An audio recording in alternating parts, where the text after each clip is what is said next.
We're going to be teaching from chapter 8. We concluded chapter 7 of the book of Revelation. And we're going to pick up from there. I probably will reflect back to just a couple of statements made in the end of chapter 7 to bring us to chapter 8. Sometimes I'll do a overview of each chapter just so you can see the sequence and get the understanding of the timing and the order of the book of Revelation, and you get a better understanding like that from an outline standpoint. And so Revelation chapter 8 and verse number 1. Thank you. And when he had opened the seventh seal, there was silence in heaven about the space of half an hour. First of all, what amazes me is that there was time in heaven. And so, even though God dwells, here we go, in eternity, and he does, there's if you will, a dimension or an aspect of him that is in tune with time. See, how can something that's in eternity dwell in time? It's through the manifestation of God into the finite that we identify with, that is affected, or how can I say, that envelops everything that's transpiring in time. The Bible tells us that the Logos became flesh. In the beginning was the Logos. Right there, in the beginning. It didn't say from everlasting to everlasting was the Logos. It said in the beginning was the Logos. And you wonder what that has to do with where we are. So in the beginning was the Logos. In other words, when God began to mastermind a plan, it was the start or the initiation. It was the first. He's called the first and the last, but he's beyond the first and the last. If he's eternity, he got to be beyond the first and the last. He has to be beyond the Omega and the Omega, the Alpha and Omega, the beginning and the end. Has to be. The first indicates a starting point, and the last indicates an ending point. Omega is the start of the Greek alphabet. Alpha, is the start, and Omega is the ending. That's ending, and you know the scripture says the beginning and the ending. But God is before the beginning, because he has no beginning, and he has no ending. So when you say, I am the first and the last, I'm the Alpha and the Omega, it's not referring to the eternal God in his eternal state. It's referring to the Logos, the manifested part of God. Before he was manifested in the flesh, he was Logos in the beginning. He's the beginning of God. He's the blueprint of God, the plan of God. You understand what I'm saying? It's mind-boggling when you think about it. but it makes perfect sense also. And so you can go back to Revelation chapter 8. In order for me to get something from this concept of it being about the space of a half an hour, I have to keep in mind who God is, that he's from everlasting to everlasting. He's the eternal God without beginning or ending. And I have to understand that God is not bound by time nor space. The heaven is his throne, but can I say the heavens is not his home? Did I mess anyone up right there? You say the heaven is his home. Well, the heaven is his throne and the earth is his footstool. The heaven is where he reigns from, and the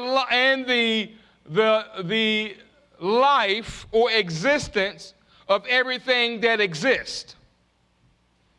It's the place where he emits his power. That's where the throne room is. A place where he rules that which is temporal. And so here, the opening of the seventh seal. Now keep in mind there were 7 seals, but in the 7th chapter of the book of Revelation, 6 seals were opened. And in the 6th seal, when we read the seals being opened, and in the 6th seal, we saw, actually, I stand to be corrected, the chapter 6 were the 6 seals. And then after the end of the 6th seal, when the 6th seal was broken in the 6th chapter of the book of Revelation, all sorts of things broke out on the earth. With the earthquake and the sun and the stars and all that, it affected all that. And then in chapter 7, again, chapter 7 wasn't it was a parenthetical chapter because it wasn't chronological. Chapter 7, and that's how you have to understand the book of Revelation, because most of the book of Revelation is in chronological order, but not all of it. And it's very easy to see it's not in chronological order. Very easy to see. I mean, all of the book is not in chronological order. Most of it is. And it's not that certain chapters are out of order. It's just that there's a parentheses inserted. So sometimes you get a glimpse of something past, something that's occurring throughout the book of Revelation or throughout the tribulation period. And then sometimes you get a glimpse of something at the end of the tribulation period. Make sense? And you don't always get something at the end of the tribulation. You don't get that glimpse at the end of it. God shows you right in the middle of it. In chapter 7, it's just like that. And so you see this large crowd of people. And we talked about what those people are. We gave proof of who those people are. Biblical, scriptural proof of who those people are. And described them, not just it was 2 groups. And described the second group, moved on from there. And that ends the parenthetical interjection from everything that was happening chronologically in the book of Revelation, chapter 6. You saw the 144,000 that didn't represent something that happened right at that moment necessarily. It could be, but it could have happened at the beginning of the tribulation. But we know it could have happened at the beginning or at that point in the tribulation, and that it would carry all the way through to the end of the tribulation period.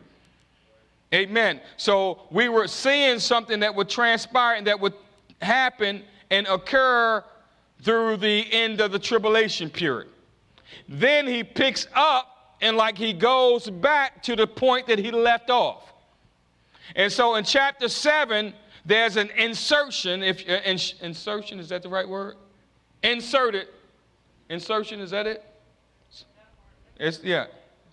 And then at the insertion, it takes you all the way through from the beginning of the parenthetical statement to the end of it. And then it goes back to where the parentheses started to bring you up to speed of what's going on. It's like someone, when they're talking, they tell you something and then they go down this long rabbit trail like I do, and then bring you back to the point that they left off on before they went and chased the rabbit. You follow me? And so sometimes God allows John to go down a rabbit trail to some things that are occurring in the book of Revelation all the way at the end or whatever, and then he brings them back to the chronological order to begin and to tell them what's going on in the discourse. You follow me? That's very important, because other than that, you won't understand the book of Revelation if you don't rightly divide the order of things. And so the silence that takes place, and he had opened the seventh seal after he opened the sixth seal in chapter 6. You have an interjection in chapter 7. And now he opens the seventh seal in chapter 8. What transpired at the end of chapter 7 did not occur chronologically. All of that didn't happen yet. It can be proven. Amen. Now, you find also in Revelation chapter 14, Jesus on Mount Zion with the 144,000 mentioned in chapter 7. In chapter 14, they are on Mount Zion. Some believe that it's talking about a spiritual Mount Zion, and that can be proven easily with Scripture. That's not what he's talking about. But I don't have the time to prove every single point. So this, again, is speaking of because Jesus, it says, a lamb stood on Mount Zion, or Sion, as the New Testament says.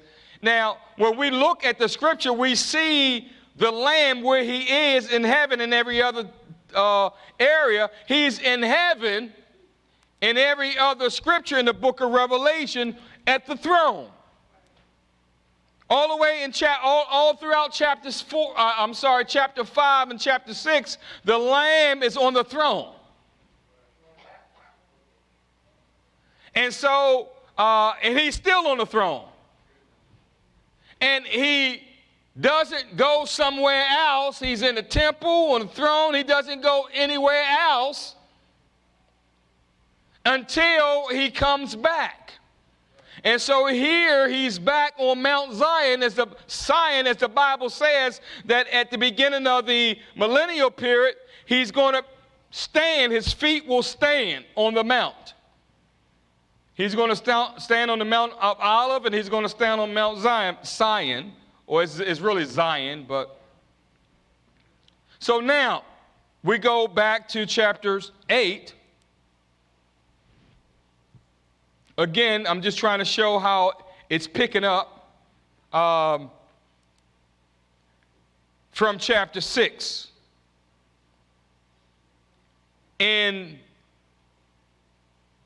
chronological order, not in writing. You understand what I'm saying? Not in writing. He's picking up in chronological order right here, chapter 8.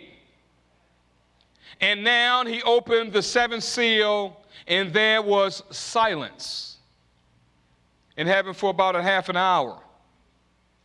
And I saw the 7 angels which stood before God. Now, the angels stood before God. And to them were granted or given 7 trumpets. Now, there is a lot of speculation about this silence in heaven. And you can read a whole lot of stuff about the silence in heaven. And there's a whole lot of comments. And you know how it is. People just choose the one they want to believe in. Basically. Oh, there's an interpretation. Well, I'll take that. I'm just like this. If I can't find a scripture for it to verify or validate, I just leave it alone. There are certain things you can see what looks like it could be a certain thing, and I can say, hey, it looks very similar to this and that. It looks like it's that. But outside of scripture, I can't really say that. I can say what I believe it looks like or what it could possibly be, but I can't say it for a certainty. You see, because there's only one thing that's certain, that's the Bible. My opinion is not certain. My opinion is opinion. But when the scripture says something and identifies something, and so this sealed scroll, now it's about to be opened because now the 7th seal is broken. And the 7th seal is open. And what transpires, we waited to see the last seal being opened here. Again, the previous one was in chapter 6. We get a snapshot of, I'm going to read some of my notes now. A snapshot of the revealing of the 144,000 and then a great multitude out of the great tribulation. Out of the great, I wasn't able to teach it last week. But I just sent the notes today. And those notes I didn't have, that I lost, I got them back. And I just sent them out. But I wasn't able to show you that when it says these are they, that first of all, John, the revelator, didn't know who they were, so they couldn't have been the church. How could somebody in the church not know the church? How could the apostle who wrote to the churches not know they're the church? He knew who he was talking to. He knew who he wrote to. It's an impossibility for John to not know who the church was. Impossible. I'm in this building and I know who the church is. You can take me anywhere in the world. Anywhere in the world. And have a multitude, and I can show you where the church is and I can show you where the church is not. There's nowhere in the world that I can look at a group of people that's been redeemed, saved, walking with God, living in God, living a holy life, baptized in His name, and don't know who they are. I walk down the street and sometimes I know where they come from. How in the world would John not know? Seeing that multitude. Impossible. Impossible. Don't tell me you know who the church is and John didn't know.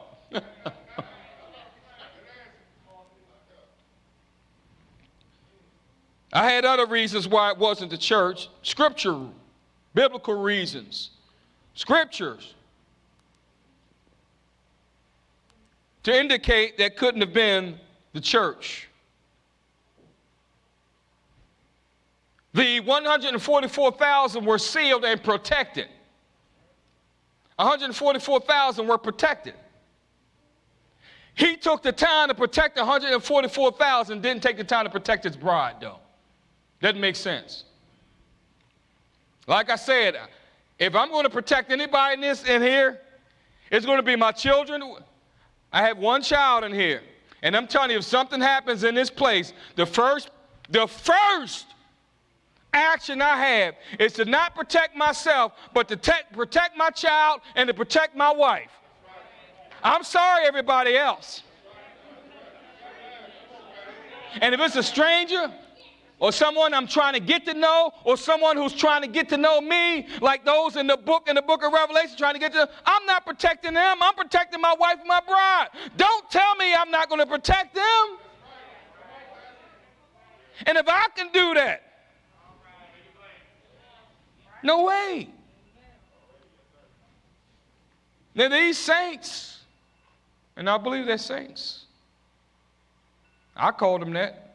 The Bible didn't, but they were saved. Now, the Bible says they came out of, now the King James will mess, I ain't going to say mess you up, but the King James actually doesn't have the original Greek. And I went to I studied every single manuscript. And if you want it, I can take you to it. And even the Texas Receptus. Not just the Nestle's text. Now, I'm not trying to mess you up. Every single text where we get the Hebrew, where we get the King James, even the text where the King James was translated, is actually the Great Tribulation. The, and the Greek word actually is the. It's emphatic. And great is the Hebrew word, the Greek word megas, which we get mega or many or great or much. And the word tribulation is delipsis, which is distress, trouble, affliction. And the same words is used when Jesus said there should be a time like none other. And that's speaking of the latter period of the tribulation, not the whole entire tribulation, but the last 3.5 years of the tribulation. And you can see where the last 3.5 years is the greatest time of the affliction and trouble. I don't have time to go into it. It's in those notes. I give you scriptures for that. It's called the time of Jacob's trouble. And those 3.5 years is the great tribulation. Y'all still okay? In chapter 5, there were souls under the altar. They died. What happened to those souls? Anybody remember? Anybody know? They were where? They were under the altar. And it was told them that they should rest what? Until what? Their other fellow brethren are killed. Right? Now, if the church is going to be killed in the book of Revelation, that means we're no longer going to be with Jesus when we die. When Paul said to die is to live as Christ, to die as gain, and when he said to be alive, to be present, the dead is to be present with the Lord. In other scriptures, it says we go on to be with him. Now, I guess at what point, that's it. At what point do we stop dying and being with the Lord in his presence and then just going to under the altar? When does that take place? It doesn't take place for the church. Because when I die, when I die, my soul is going to be in the presence of God. I'm not going to hell. Hello? And I'm not going under an altar. Now, souls that die in the tribulation period are going under the altar. We see that by Bible. And if it's the church that's going under the altar, when does it change? When does it change from us going to be in the presence of the Lord? When? Just because God pushed the button and said it's now tribulation period. So you can't come to my presence anymore. Now you got to go lay in the altar. Well, forget that. I don't want to wait for the rapture then. You know what I mean? I'd just rather die so I can go into the presence of the Lord. You understand what I'm saying? I would rather just die right now, and just be in the presence of the Lord than to die and have to go wait under the altar and all that kind of stuff, wait for the fellow, whatever. But so what happens is, at the very end, There we go. And notice what he said. He said, I say, and willing rather. He said, we, not just him. We are confident, I say, and willing rather. We are willing to be absent from the body, and we're to be present with the Lord. And I'm sorry, the Lord is not under the altar. Never been. He was on the altar one time. It's not under the altar. Not under the altar. And so, then he told them, you got to wait for your fellow servants and brethren to die at the end of the tribulation. And that's why in Revelation 14 you see them at the end, but it's not the end, because Jesus did not come down in Revelation chapter 14. He comes down in Revelation chapter 19. And so now the parenthetical statement ends. He gives you the glimpse, a general glimpse, and now there's silence in heaven. All the other seals, something open, and it was like, pow, look out. There was shaking, there was noise, there was lightning, there was earthquakes, there was there were people praising or something happening. And then when the seventh seal opened, it took a turn. Everything got quiet, like it is right now in this room. Now, the silence is very striking. And again, I mean, a lot of people guess, they get to guessing and what this silence meant. Yeah, I've heard so many things. And you want me to tell you what the silence meant? I'll tell you right now what it meant. I can prove it with scripture what it meant. You know, silence meant this. They were quiet. Silence meant silence. You know how your parents say, shh. Don't you say what? Shh. Silent. That's what it was. Why? The Bible didn't say it. And anything would be guesswork. Anything would be guesswork. I don't have to try to figure out every single thing that's in here. I don't care why it was silence. All I want to know is I want to be one of them up there being silent.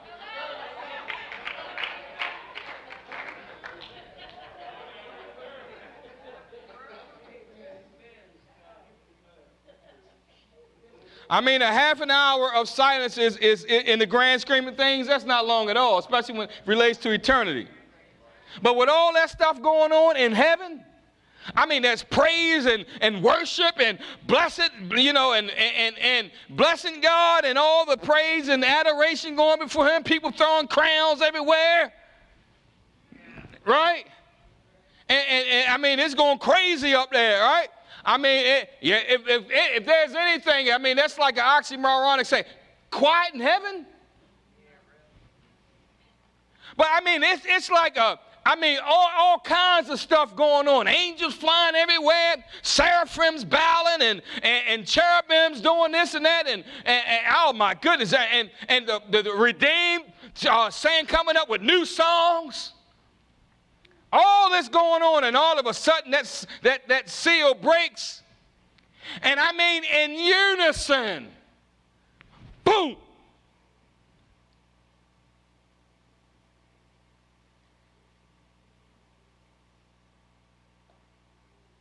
It's like nobody moved. And no one else will be silence. I mean, everybody is like a statue. You don't even want to move. The thing about it is, you know how now when you try to hold still, something itches? You know what I mean? It's like, well, they say pose, stay right there. You try to do one of those freeze shots. And you're like, hurry up, man, I got to. It's just something about that. Or you get an MRI. You ever had an MRI? They want you to stand completely still. And it's like my whole body is itching. Come on with this. Some kind of way, all the twitching and itching factors in our body, that won't be. Amen. We'll be able to just stop on a dime and just, that's sobering when you think about it. The seventh seal brings about a a sober nature. It demonstrates it's almost like all those seals that were open and everything that happened. It's like when the seventh seal is open, it's like look out, because they just proclaimed with the sixth seal, the wrath of the Lamb is come. And who shall be able to stand? They were the last words, and all of a sudden, what's about to break loose on the earth. You see, up until that point, there were no angels that were loose to wreak havoc on earth. You had the first seal being broken, and the white horse rider, whatever that is, and whoever that is. You had the second, and I told you who I feel it is. Use scripture, Old Testament and New, for that. And then the red horse rider, and it wasn't angelic beings, because you can see when angelic beings are, it tells you everywhere when angelic beings are loose. They weren't angelic. There was the actions of man. Then there was hunger on the earth. It was an inflation, famine. All that transpired. And then death and hell followed. And then the beasts of the earth got involved. And they started feasting. And then the heavens and the earth began to shake. But now, and see, all those were natural things and man-made things. The war was man-made. It wasn't angels. The famine was caused by the first horse rider, the second horse rider, and the third horse rider, with the death and all that, the famine and all. The third horse rider, the fourth horse rider was caused by the first, second, and third, and the third was caused by the first and the second. And the second was the second was caused by the first, because the second brought war. And the second was caused by the first because they took peace from earth. And so you can't have the second without the first. In other words, you can't take peace from the earth unless there's peace on the earth. And I'm sorry, there's no entity on this earth that has brought peace on this earth. None. Not even the real church. The first rider brought peace on the earth. The second one took peace from the earth. The third caused famine and inflation. And the fourth caused death because of the result of all that. They were all results from one another. It was sequential, one after the other. Then the earthquakes, and then the heavens, and all that transpired. Now, are y'all okay? Would y'all tell me if y'all weren't? Mm-hmm. Now, that's why chapter 7 was so important to understand, because the angel said, we got to seal those servants, because now it's not just the actions of man. And that's why I personally believe, in my opinion, that they did that beforehand, before they sealed the 144,000, because they didn't have any protection with all that other stuff going on. And 1/4 of the world died. So why would God say, okay, let me protect my servants now? And he didn't protect them through the first part. How were they protect? How did they? It was just coincidence that they didn't make it. Was it crapshoot that they didn't go through, or they survived? If they survived up to that point, it was God's protection. Let me tell you something. Every year you live on earth, you got God's protection.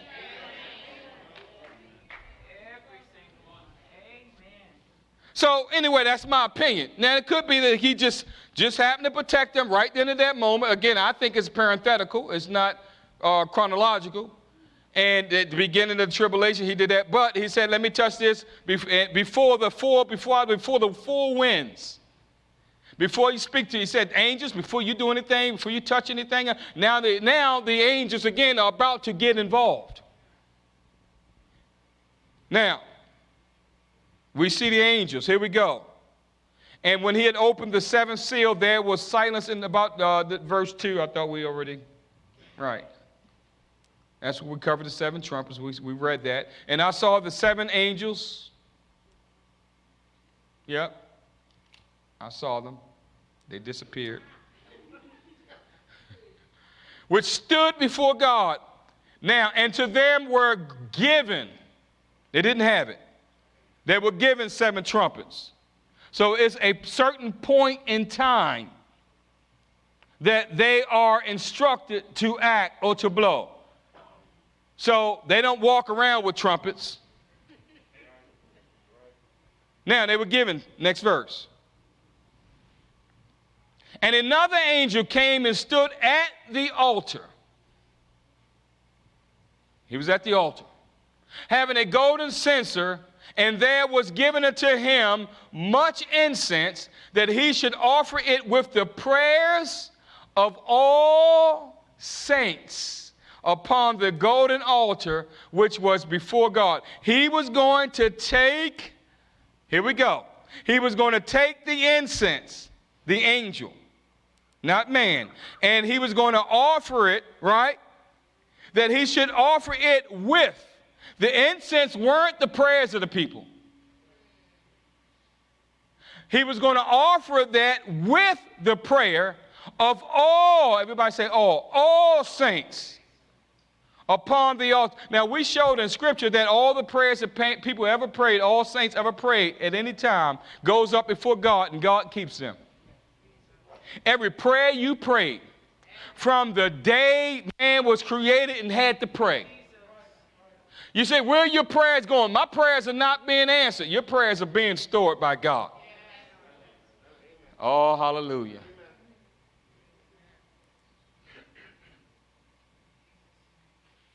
Now, according to Jewish tradition, not Bible, there are seven angels who stand in God's presence.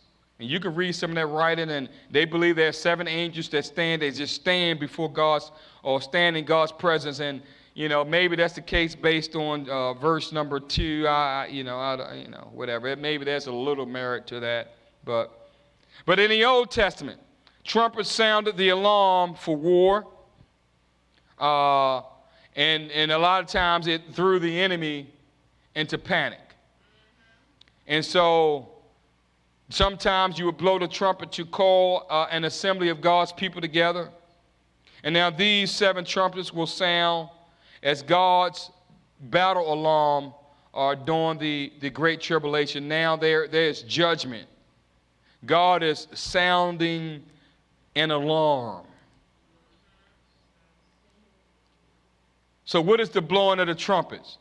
It's an alarm that's being sounded. You know how you get the alert? I live near Martin's airfield base, and I get that alert thing that there's an air raid, and there's no air raid, but it alerts me. Now, you know what? And every time I hear that air raid, I'm like, I'm waiting for my phone to go off with that buzz and let me know something's going on, like we're being invaded or something. And I'm looking because, and we get immune to that, but there's an alarm.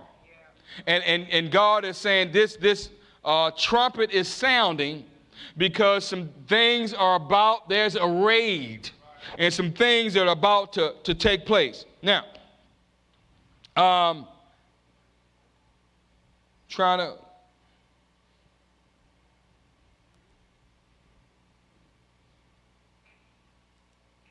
So here we go. Again, these prayers, you can leave it right there. These prayers that are gone up, people thought a lot of times you get to read and it says these are the prayers of the saints, but it's not. They're being offered up with the prayer of the saints, and the sending of the incense show that the prayers and what's being offered were being accepted unto God.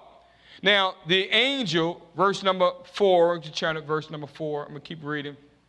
the smoke of the incense which came up with the prayers of the saints ascended up before God out of the angel's hand. Now,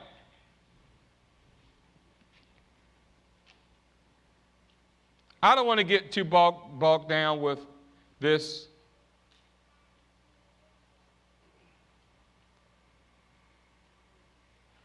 Was there any saints in the Old Testament before the church came? No? I was going to say, if there weren't any saints, how did the saints rise when Jesus, the Bible says, many saints rose?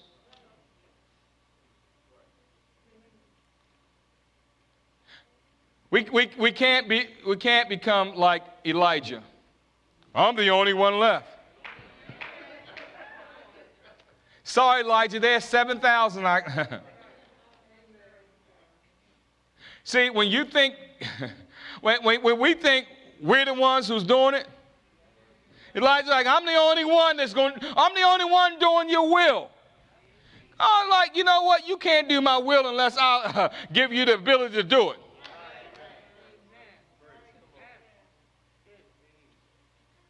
And God is able to engraft. So, God always had saints, always will have saints. Even in the millennial period, there will be saints in the millennial. I classify it like this. There are Old Testament saints, New Testament saints, tribulation saints, and millennial saints. Because I can look at each dispensation. I can look at the Old Testament and I can see saints. I can look at the New Testament, I see saints. I can look at the tribulation period and I can see saints. And I can look at the millennial period and I can see saints. And it's impossible to say they're all the same. Old Testament saints weren't New Testament. Now, Old Testament saints can become New Testament saints. That was possible. But you can't have an Old Testament saint exist at the same time as a New Testament saint. You can't be saved under one covenant. There's no way anyone is saved right now by going to take a bullet and killing it. If you're not saved under the New Testament, you're not saved. There cannot be two covenants of God on the earth at the same time. And I personally believe the covenant in the book of Daniel is not the covenant made by the Antichrist. It's my personal opinion. I don't believe that's the Antichrist. I believe that there's he said he shall confirm. Who was the he? And the word confirm doesn't mean to make a covenant. It means to strengthen the covenant. It was a covenant that was already in existence. The word confirm means to strengthen. And he strengthened the covenant with many for a week. Now the covenant, and then someone came and stopped the offerings. It never said someone came and broke the covenant. See, there's a lot of saying that, the Antichrist started a covenant, and then he stopped it in the middle of the covenant. That's not even in the Bible. And the fact of the matter is that he shall confirm the covenant with many for a week. Well, who was he talking about? When you go to the previous chapters, the previous verses, you see who he's talking about. He's talking to Daniel about God and about Israel and about Jerusalem. The only people that are mentioned in those previous chapters are Daniel, God, and Israel. The Antichrist is not even mentioned in those previous verses in chapter 9 at all. And so, but anyway, let's move on. You turn into things, I'm just referencing them. And so I want to get back to Revelation, talking about the saints. I'm saying all that so we can identify the saints. The point is that these are people that are living during the tribulation period. They are people of God. They are saints. They are saints. Their prayers go up, that are ascended up before God out of what? Which came with the prayers of the saints, the smoke of the incense, which came with the prayers of the saints, ascended up before God out of the angels' hands. I don't believe this is New Testament church prayers. I don't believe the New Testament church prayers that they go into an angel's hand and ascend out of the angel's hand. I believe these are tribulation saints based on what's transpiring. And the angel took, was that the next verse? And the angel took the censer and filled it with fire. Notice that. He took the censer and filled it with fire off the altar and cast it now on the earth.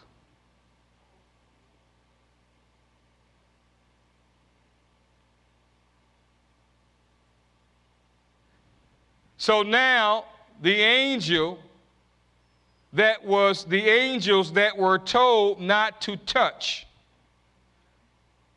anything until he sealed his servants. You remember? Right. So we look at it. He said, do not touch the earth until I seal my servants. Why? It was protection. And now he's loosened this stuff on the earth. Now, all of the saints weren't protected from everything that's loose. It was only 144,000 that was protected. Why would God protect 144 Jews and not protect the church? And they were, and there was voices and thunderings and lightnings and an earthquake. Now the earthquake comes, verse number 6. And the 7 angels which had the 7 trumpets prepared themselves to sound. Now he cast all that stuff on the earth, and the 7 trumpets of judgment hadn't even sounded yet. So the prayers of God's people that were on earth set in motion the coming consummation of history. More potent, more powerful than all the dark and mighty powers that was let loose in the world is the power of prayer. The prayers of God's people was set ablaze by the fire of God, and that was cast on the earth. Get that? It was the prayers of God's people .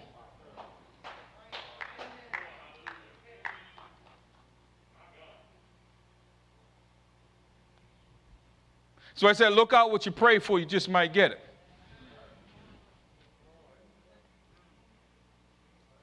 And you got this thundering and lightning and noises and an earthquake.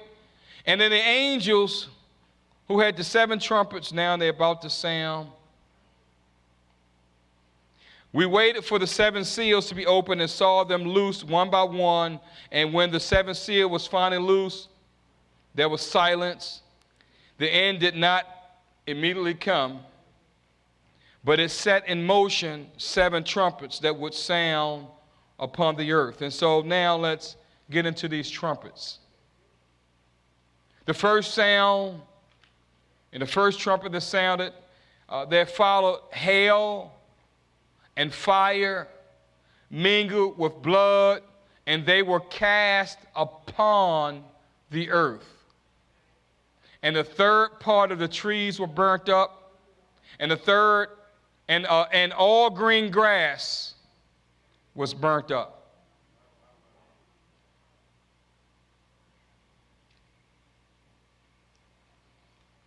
In chapter 7, the angels were told to put judgment on pause. It said, before hurting the trees and the grass, the servants of God had to be sealed. Once that was accomplished, the last seal was broken. The 7 angels were commenced to blow. Now the first blows, and as a result, the hail and fire followed, mingled with blood, and the blood indicate the color or the result of the phenomenon that's being described. Now, we don't know if the hail and fire was red in color or if it brought forth red blood, but one way or another, this should be understood straightforwardly without escaping into some creative symbolism stuff that people get off on and everything else. Because there are many different theories as to what all this is talking about, and most of it is like highly symbolic. You know, for a lot of people, it's easier to look at this stuff symbolically and like illusional. In my opinion, the truth is that the trees and the grass is trees and grass.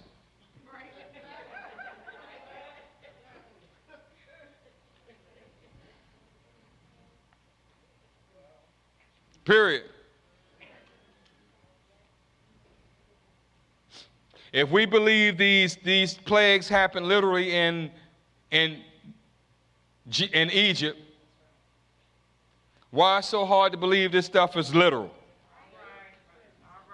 I mean, there was literal plagues in Egypt. I read some stuff to have you know, this is symbolizing this, and this is, why can't we just take it literally sometimes?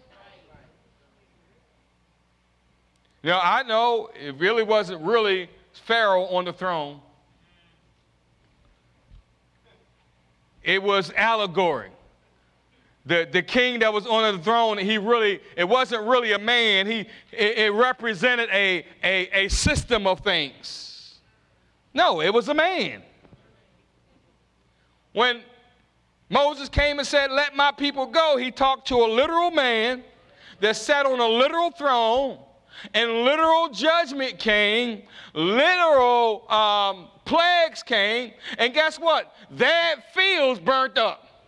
Literal hail came down and caused fire. We don't have to spiritualize stuff. God does enough spiritualizing when he wants to in this book. And then when he spiritualizes, he lets you know. So a third of all of trees were burnt up, and all green grass because of the hail and fire. Now you say, well, how in the world can that happen? Do you understand the concept of that? That 1/3. See, let me tell you, well, how can that be evenly distributed? I'm telling you what, I read it. I don't give merit to it, I just read it. How can I can tell you how. Very easily. Now, this doesn't necessarily have to happen worldwide. You can take a major event that transpire in one location and in Europe. And I'm not, when I say around the world, I don't believe 1/3 of the grass. Now, there's certain, like, I tell you what, like Africa, there's certain terrain in Africa that takes up more, like the Amazon and all that. There are certain things that covers more than 50%. And so you can easily take a certain area of the world and cause something to transpire on one area that covers 1/3 of the trees and grass. It may not have to go all the way to New Zealand. and Australia, and affect a little bit here, a little bit there, a little bit there, a little bit there. But I believe this is literal. And I don't know how it's going to happen. I just know it's going to happen. I just know there's going to be hail and fire and that affect and trees being burnt. Now it says all the green grass was burnt up. Notice that. How in the world can all the green grass be burnt up? Now, many wonder how this is going to be. Like, is it going to be nuclear war? Is it going to be fallout, pollution, meteor showers, common hail mixed with fire and so forth? And these ideas are interesting and very possible. Nevertheless, we should always bear in mind that it's God's hand that's bringing this judgment. And God is not a passive bystander. And this is not nature taking its course. You know, some people believe that some of the stuff that's happening, that's going to happen, it's just because the ozone layer and God doesn't have, it's all, so some people believe in Mother Nature more than they believe in Father God. It's not Mother Nature just running this course. No, the Bible says God is speaking to his angels, and whether you see the angels or not, he's loosing angels. It's being burnt up.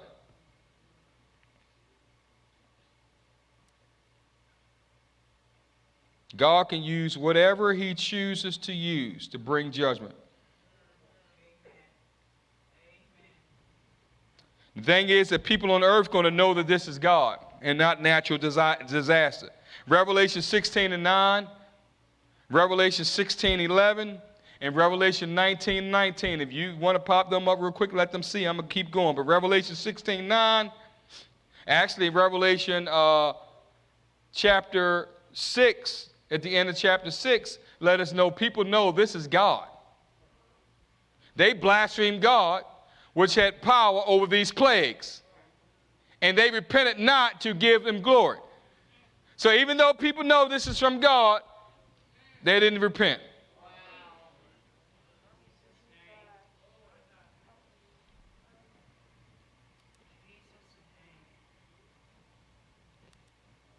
Some don't believe this event will be literal because of the description of the judgment of the fifth trumpet. And so the fifth trumpet in Revelation 9:4, now watch this. So let me go ahead and throw a monkey wrench in your thinking. I like to do that. And it was commanded them that they should not hurt the grass. Now, the first trumpet said all the grass is going to be burnt up, right? Y'all remember that? And the fifth trumpet, it says, and it was commanded them that they should not hurt the grass of the earth, neither any green thing, neither any tree, but only those men that have not the seal of God in their foreheads. Whoa, wait a minute. Here we go again. The Bible tells us, again, this relates, this relates chapter 7, with the men, the 144,000 being sealed, to them being protected. And it also relates and links up chapter 7, and it links up chapter 14 with the 144,000. Again, they get the seal of God on their foreheads, and they get protection. And how can there be a seal of God differently than the seal of God that we get? I don't need that seal of God. Well, you know what? I'm not going to get that seal of God because it said 144,000 of the tribes of Israel, they're the ones who are going to get the seal of protection, and he's not giving that seal to anybody else. You see, I don't need that seal because I already got the seal of the Holy Ghost. And I guess I guess that people can get, there's some belief that people are going to get the Holy Ghost in the tribulation period. Well, if God is giving a seal of the Holy Spirit now, and I guess he's going to stop giving that seal. And I guess that seal is going to be broken because now he's giving another seal. And they protect.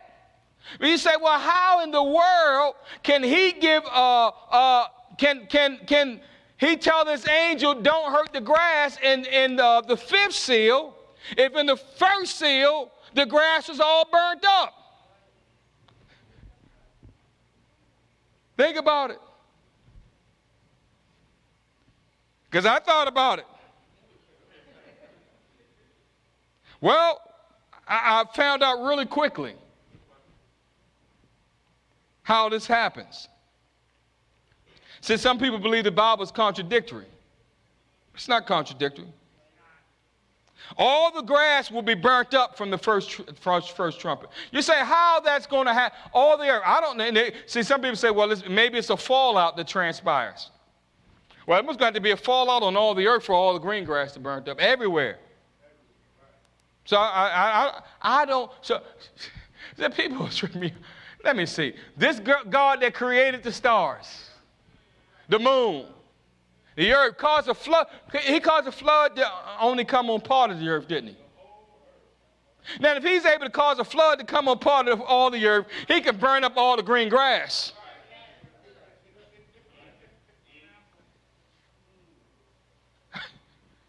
But how can he burn up green grass and now it's talking about the edge grass? Because now you went from the first seal to the fifth seal. And I can show you the timetable where from the first seal to the fifth seal, there's probably about a couple of years to span of time. About a couple of years that transpire between the first seal. Remember, this is a 7-year tribulation period. And I can show you that when the trumpets blow a lot quicker than when the seals took a little while. And in my opinion, and I believe I can prove it, the seals and everything that transpired up there that happened took about almost the first part of the tribulation period. But now things, just like when a woman has a baby, they start getting more rapid and more severe. And that's why they call them birth pains. When Jesus referred to them, he referred to them to birth pains. And they talk about these birth pains existing until his coming. And it wasn't he didn't say until the rapture. And he wasn't talking about the rapture. Nowhere in there was he talking about the rapture. It can be proven. He was talking about his second. He's talking about when he steps foot on the earth. And when he steps foot on the earth, that's what he's referring to. And all these events that they start, and he talked about birth pains. And my wife, she I witnessed it. They got more frequent. You start timing them. And when those things are real close together, when they're real close together, the pain is more severe. And it's like that here because those last 7 judgment, the vials or the bowls, they're happening within a year's time. The trumpets blowing within a couple of years' time. Can be proven through the timeline. And so this is it. You say, well, if all the green grass is burnt up, how in the world can he talk about not hurt the green grass? Because after a couple of years, guess what happens? Green grass grows again. And as a matter of fact, did you know this? You can look it up. And people do this now in agriculture. When they finish their field, their crop and all that, they burn their field. Why do they burn their field? Because the green grass grows faster. Look it up. And once God grows when he burns all the green grass, guess what that does? It causes acceleration.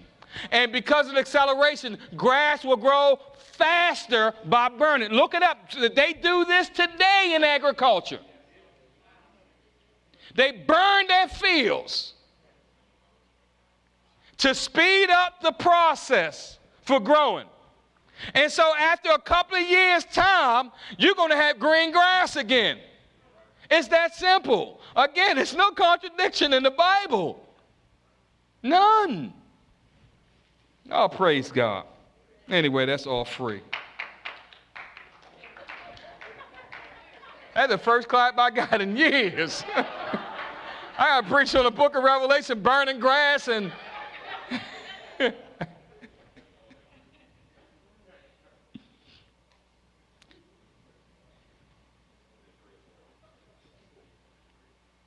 So anyway, fire is said, actually, this is why they do it, to kill weeds. Now watch, listen to this. This is why farmers do it.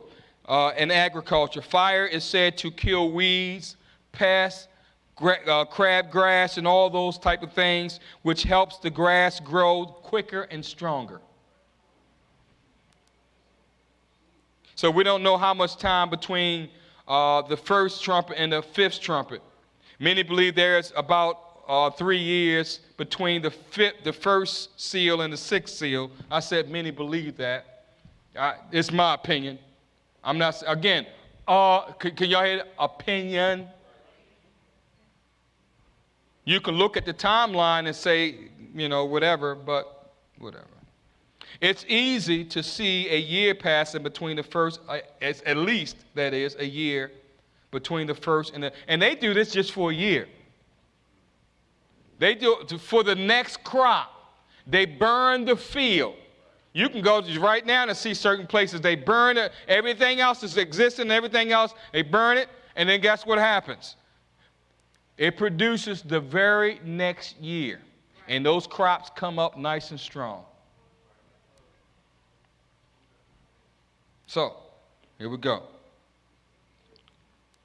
It says all green grass. The word all in the Greek is pas, which we'll be celebrating in November. Pas meaning all things or all manner. So pas, get this. Pas, which can mean all. It can mean any, every, or it can mean the whole or all manner of grass. So could it possibly mean all manner of grass? Where it says touch not, where all grass, it could actually mean all manner of grass is going to be burnt up. Okay? When it says that we're back to 7. Chapter 8. The first. All grass, that word all there is pas. It could mean all manner. So that's another possibility. That it's not talking about all on the whole earth, but all manner of grass is going to be burnt up, all types of grass. Okay? And so, depending on how the word all is used, determines what that means. But again, that's opinion. Well, it means all of it. It means the whole, or it means all manner. Well, you can just interpret it whatever way you want. I don't have to worry about that. All I know is he said all grass. Whether it's all or all manner, it's going to happen. The only way I'll know for sure if I'm here when it happens. If I'm here when it happens, I'll find out. If I'm in heaven when it happens, I'll find out. That's all I know. And the second angel sounded. And as it were, now you notice the language. Notice the language. As it were. That Greek that is translated into English as it were. Some translations say something like. It's a simile. Okay? It's not a metaphor, it's a simile. Go ahead, English. Is that teacher back there? Uh-huh. So the second angel sounded as it were, or something like a great mountain. Again, because John is looking from his first century perspective. Now, we have the benefit of people creating a telescope, and we know what's out there in the stars and in the skies, and we know about science and history, and all that. Now, all he could say, it was something like a mountain. All I saw was a big piece of rock. And so something like a great mountain burning with fire was thrown into the sea. And a third of the sea became blood. Now, it wasn't like just, okay, it just turned like blood. It just meant that everything, a third of everything in the sea died. All right? And a third, here it is, and a third of the living creatures in the sea died, and a third of the ships were destroyed. So it says something like, meaning like or even as a mountain. It wasn't a mountain, but it was like a mountain. But it was a blazing big piece of mass that was as large as a mountain. And it was thrown into the sea. So this is a disaster. I mean, it's catastrophic. And perhaps it's a meteor that crashes into the sea. And this is not talking about the Mediterranean Sea. Most of the times when the word sea is given in the scripture, it's talking about the oceans. You know the word ocean is not in the Bible. You know that? So what's that song about? It's unscriptural. Nice song.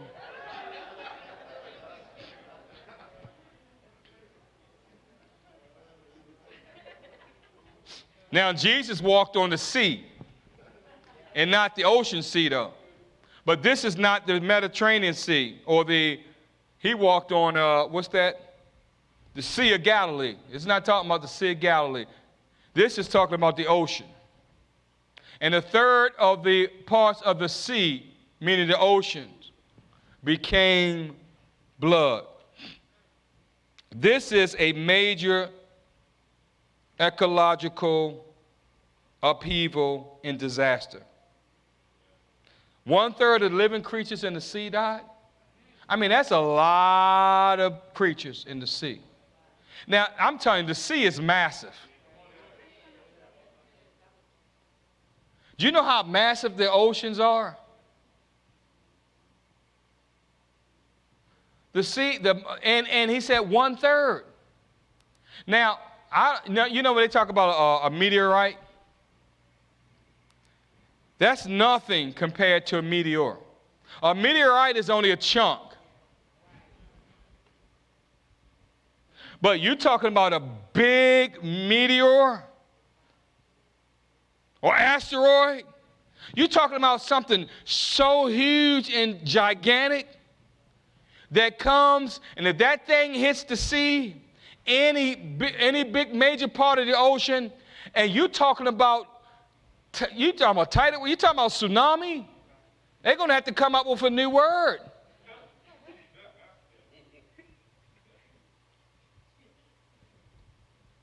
Destroy 1/3 of everything in the seas.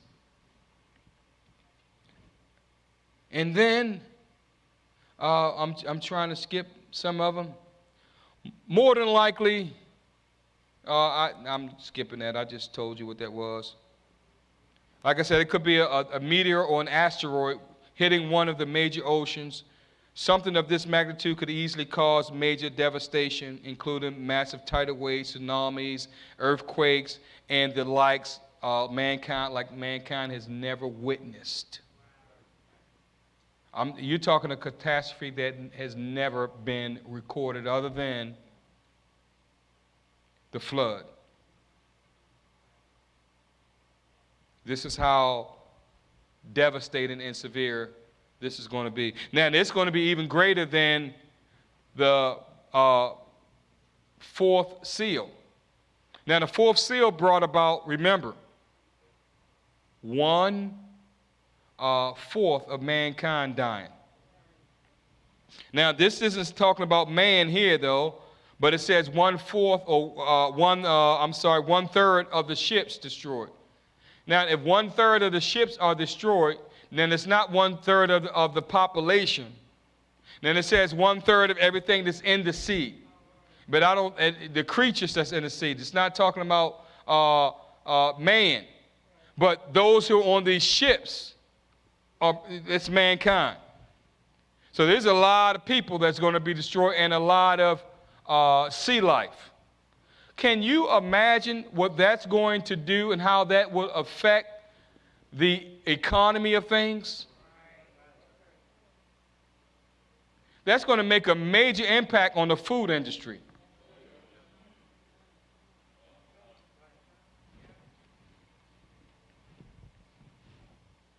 I'm going to read one more.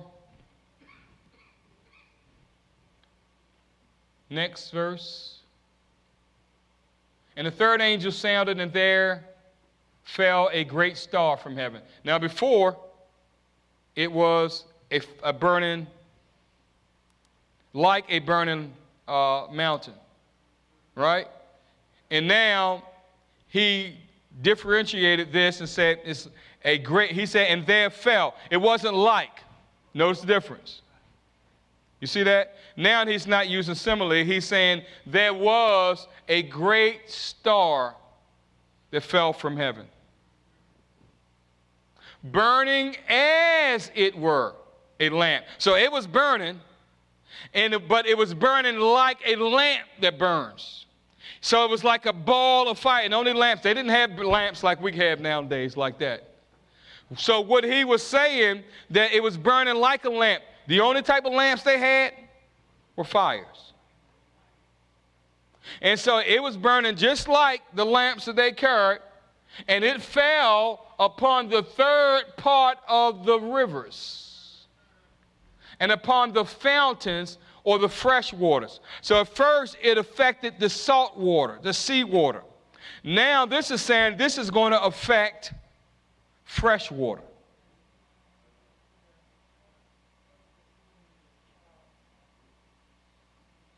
A third of fresh water. I'm telling you what, people better stock up in Deer Park,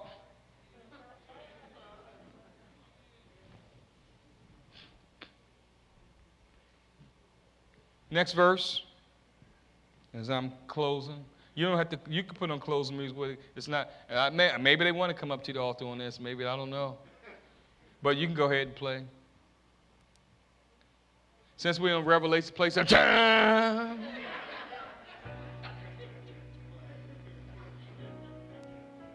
And the name of the star.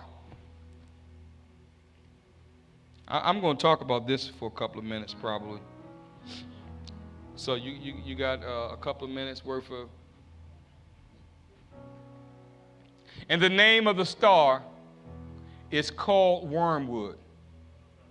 And the third part of the waters became wormwood, meaning bitter. It was poisonous. And many men died of the waters because they were made bitter. Now, we may associate this with a comet crashing into the earth, probably a big meteor, some sort that's burning into the earth, and now bringing again more disaster. So this is going to hit the supply line for water, where fresh water becomes bitter. Now, there is a possibility that this star is an angel who was used to cause this destruction, because it said it's going to be a star. Now, we know the stars in heaven. Do you know what stars in heaven are? They're suns, but they're so small, or they're so far in distance. But the biggest star in our system is the sun. And that's why our sun is nothing but a ball of fire. But I don't believe necessarily that it's that. And this is the reason why.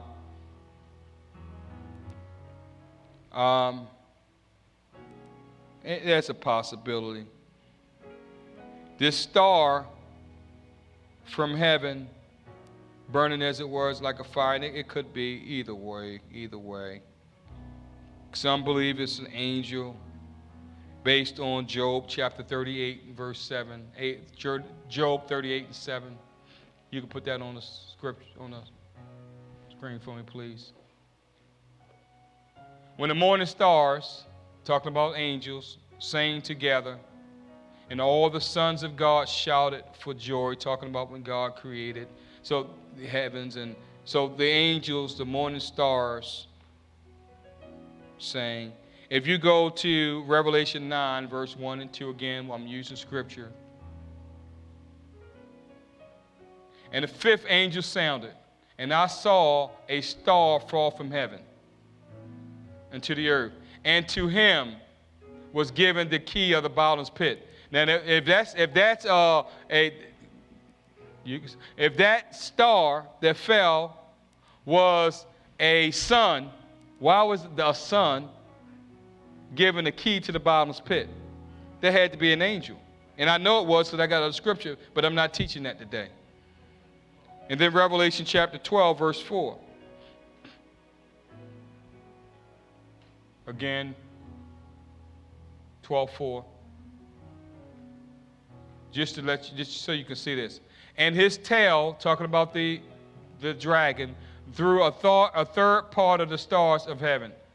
Now, that wasn't like suns cast on the earth. There was talk because 1/3 of the angels fell from heaven. So again, this star could be. I'm not saying it is. I'm not making doctrine out of it. It could be an angel that falls from heaven. You can go back to where we were. And the reason why I say this, Revelation chapter 8, verse number 11.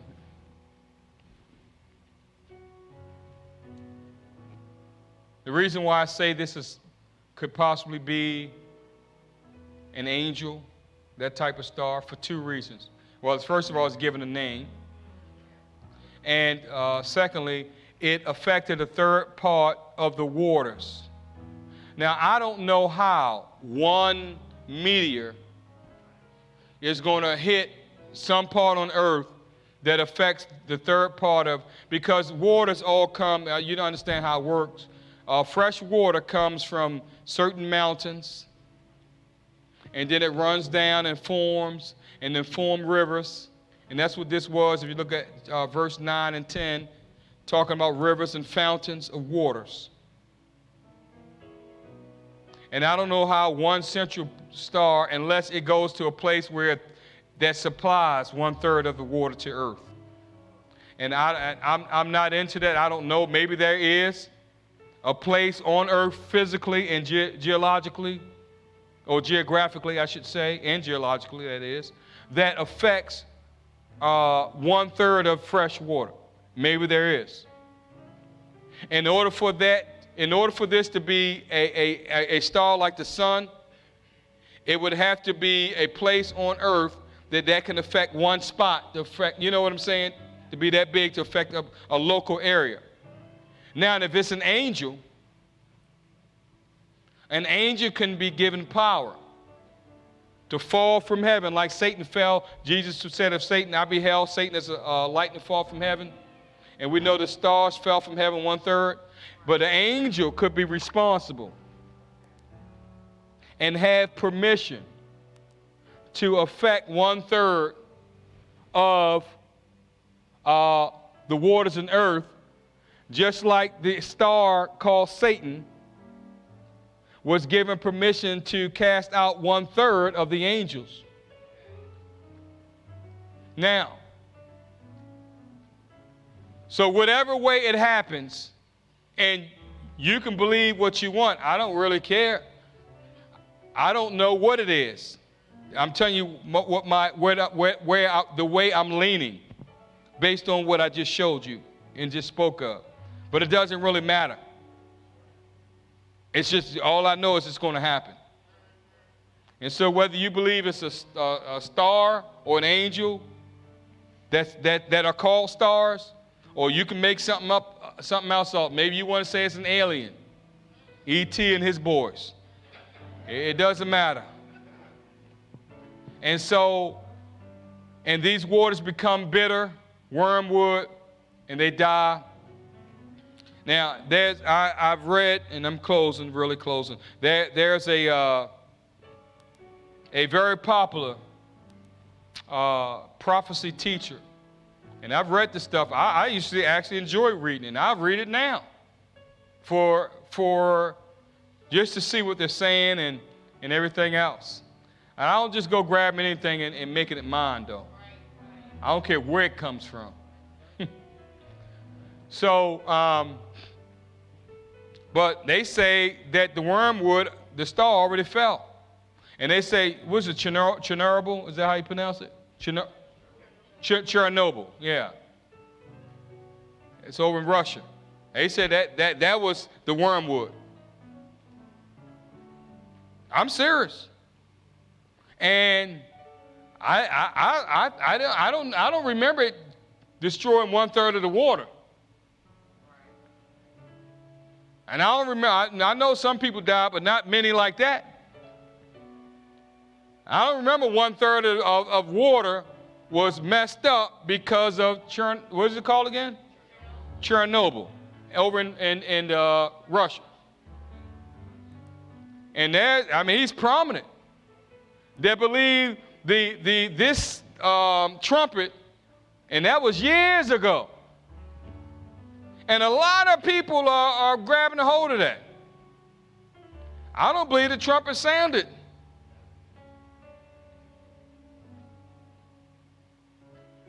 Chernobyl, because then that means the previous trumpet happened, and I see this disorder, that stuff was all out of order. I mean, God is not the author of confusion.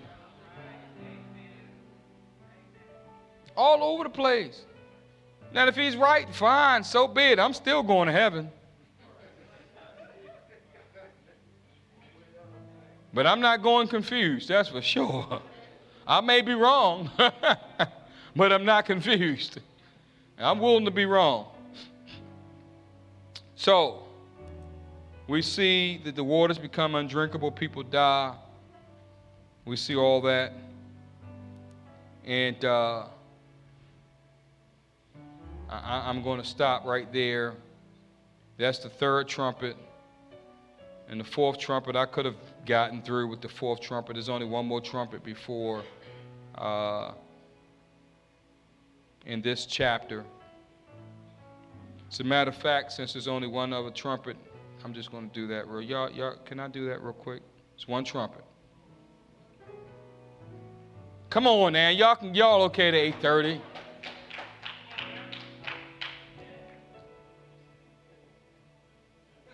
Some of y'all not clapping, not laughing. And the fourth angel sounded. And you know, we can have a powerful church service and go to 12:30 and jumping and shouting and all that. Y'all don't have, go to 8:30 and y'all fine. You get to teaching. You get to teaching Bible. If we jumping around listening to music, we can hang. You want to teach the word? I don't know. I don't have time for that.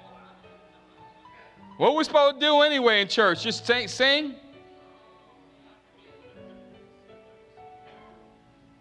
If that sounds harsh and cruel, forgive me. I'm just trying to make a point. We singing and dancing. We're not paying anything. Paying at the note. Or we can do another 10 minutes. You're like, hurry, get to the point. Okay, I'm gonna get to it real quickly. The fourth angel sounded, and the third part of the sun was smitten. Now, I don't believe the angel sounded, then somebody went and hit the sun. Bah! A third part of the sun was smitten, a third part of the moon, and the third part of the stars, literal stars, I believe. You see, this is not talking about angel stars, like the dragon, drew his tail. And a third of the stars, you see, you know that's not literal stars because it wasn't a literal dragon. And it's very easy to see when he's using symbols. But the first thing he said, it was a dragon. So it wasn't literal stars. Here, he's talking about an angel, literal. Not a symbolic thing that represents an angel, but an angel. And so now if it's an angel, he's talking literally. You see the difference? I'm just trying to help you to understand, get a better understanding of the book of Revelation when you're reading it. And the fourth angel sounded, and the third part of the sun was smitten, the third part of the moon, and the third part of the stars, and so as the third part of them was darkened. And the day shone not for a third part of it, and the night likewise. Now, I don't believe that you got the big sun, and then somebody smit the third, and the third part of the sun was chopped off. Or the third part of the moon, and the third, no. I believe this is saying to us that something is going to happen that affects the third part, or 1/3 of the time the sun shines, 1/3 part of the time that the moon shines. And whether it's from, and some believe, a nuclear exchange, and you can have that to transpire, that will affect the sun shining on the earth. And the moon shining on the earth, maybe an obstruction, if you will. And so I don't know exactly what's going to happen, but I do know that, and I have the scripture here that I'll give it to you, that this is definitely not symbolic. This is actually going to happen. And so we have how many hours of light we have? Y'all trying to figure that out? Over here in the United States, roughly 12, roughly, right? Roughly. And roughly 12 hours of darkness, correct? So 1/3 will be smitten, all right? And so what's that? That leaves how many hours? 9. We're going to have arithmetic class after we're done.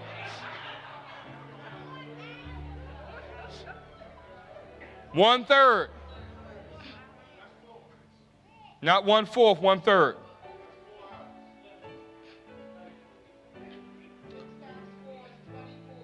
So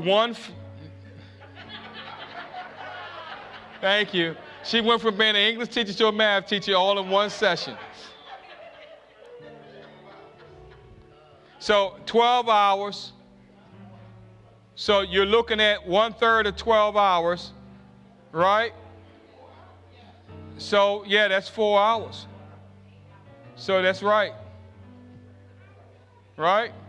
4, 8, 12. Right. That's right. So you're talking about only 8 hours of daylight and only 8 hours for the moon to shine. 16 hours. So 16 hours out of 24, there will be light on the earth. That means 8 hours, there will be darkness on the earth. It's almost like, and you go to places like Alaska, during certain parts of the winter, forget, they don't even have daylight. Imagine what it would do to places like that. And so, chapter 8 concludes with verse 13. And I beheld and heard an angel flying through the midst of heaven, saying with a loud voice, Woe, woe, woe, to the inhabitants of the earth, by reason of the other voices of the trumpets, of the trumpet of the 3 angels, which are yet to sound. 4 angels sounded. And woe to the inhabitants of the earth, for the angels that are about to sail. Again, my personal opinion, that I don't believe the church is here. We're in the woes. That doesn't give us an excuse.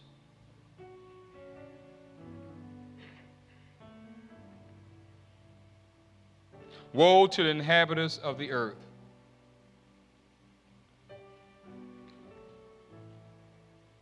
He didn't say, and if this inhabitants of the earth includes the church,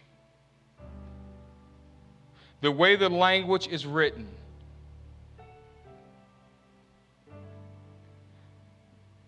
it just doesn't fit. Now,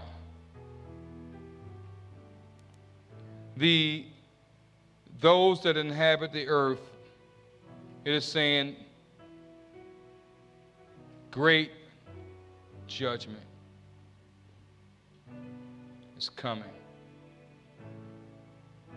You had all these, you had the 7 seals. I'll just say 6 because the 7 was just silence. And then you had 4 trumpets and other activity that was transpiring. And that wasn't even the worst of it.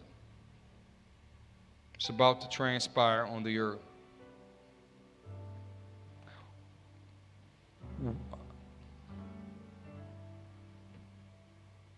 What responsibility does the church have? And it's 8:17. That means it's going to be well before the 8:30. What responsibility does the church have with all this stuff that's about to come on the earth?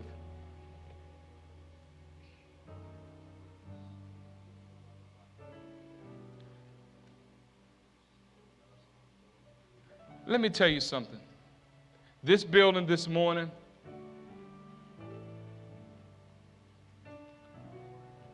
if we were not in it, we're back up to near pre-corona. But if you haven't sensed a different depth, you've been walking in your flesh. And if you don't think the depth of the Spirit is going to be greater and greater,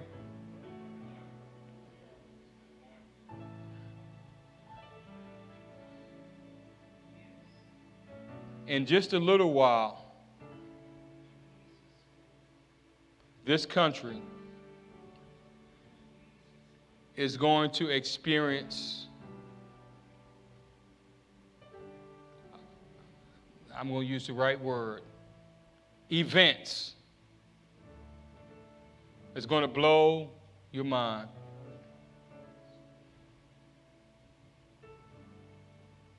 And if you don't get your mind on the kingdom and what you're called for and called to do, you're going to feel like a victim.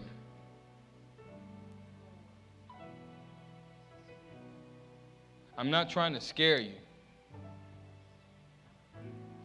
But if you're living for the next thing that this world can give you, or the next temporal thing, enjoy the temporal things. God gave it to you. You get a new whatever, you get a new house, a new wife, a new husband, a new job, a new car. Hello. Y'all knows I've been throwing that in there setting it up for the right time. Enjoy that, but don't live for that. Live for the kingdom.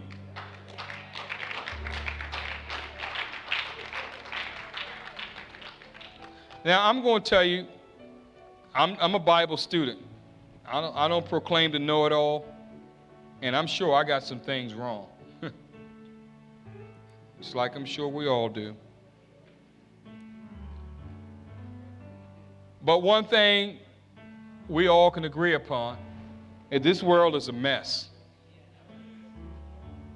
And if you're looking for it to get better, I'm not looking for it to get better. And I'm going to tell you, whoever wins, it doesn't matter who wins. If Trump wins, everybody's going to go crazy. And if Biden wins, and I don't know how long it'll be before that guy's not well. No, I'm not being facetious. But I'm sorry. If you think it's going to get easier for the church with the agenda, they're not going to like what you believe in.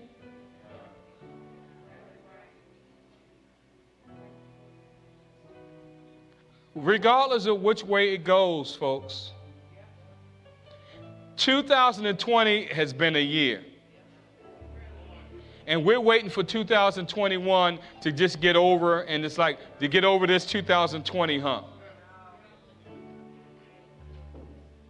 I would be very surprised if 2021 is crazier. I would be surprised if it's not crazier. And I'm not trying to scare you, because if you're living your life for what's in here, there are people that are lost.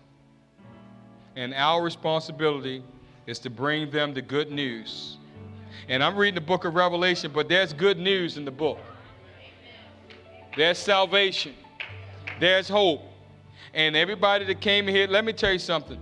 It won't take long. I had somebody to tell me today, and he doesn't even come. He come here once in a while. And he says, once you get a little past you get past some of this corona stuff, he said, y'all not going to have enough room in this church building.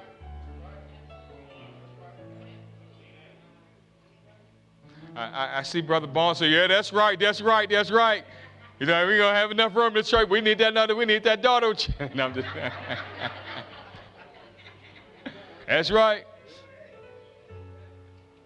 Won't you stand to your feet so you can be out here, like I said, before 9:30. I'm letting you go before 9:30. Could 8:30, I'm sorry, before 8:30. I'm going to grab my wife, and I'm going to take her out the back door. I told her I'm going to start taking her out the back door. Because some of y'all treat her like Moses, want her to stay, want to have a long line for him. And I told her, you need to stop being Moses where everybody's lined up. I guess I'm like Aaron. I don't know. I love you folks. Let's give ourselves for the kingdom. We've been saved and called for such a time as this. These are the last days. These are the last days, and I want to be used in his kingdom. In God's name, God bless you. In Jesus' name, God bless you.